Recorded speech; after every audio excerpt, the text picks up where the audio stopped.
Diqqat, srochniy xushxabar. Ushbu videoni Rossiyaning Moskva shahrida yurgan akalarimizga tezda yuborib qo'yamiz. Akaxonlar, xo'ja akalar, ish qidirib charchadinglarmi?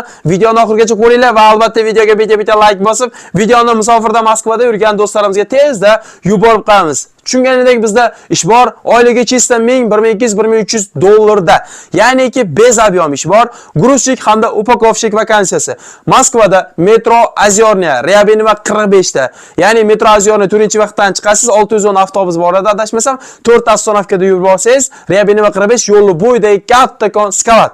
Mana video jarayonida ham ko'rib turibsizlar, aynan shu joy, shu odamlar bilan 2 yil oldin ham bu joyga borganimda, odamlar ishlayapti-da, o'sha aynan ko'rib borganman. Mana 2 yildan keyin ham yana odam so'rayapti.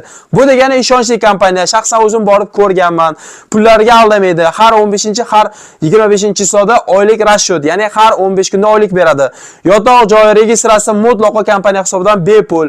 Bu ishga kirish uchun sizda Moskva yoki oblast patenti bo'lishi shart.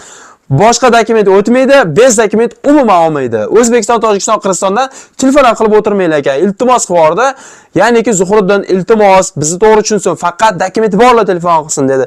Shuning uchun Moskva yoki oblast patenti ofitsialni ishlash uchun hamma dokument tayyor bo'ladigan bo'lsa, pastdagi raqamlarga aloqaga chiqishingiz mumkin. Ish smenalik, smenaga yoziladi. Smenasi 3400 rubldan. 11 soat ish, 8 dan 8 gacha ish bo'ladi. 11 soat ish, 1 soat obed.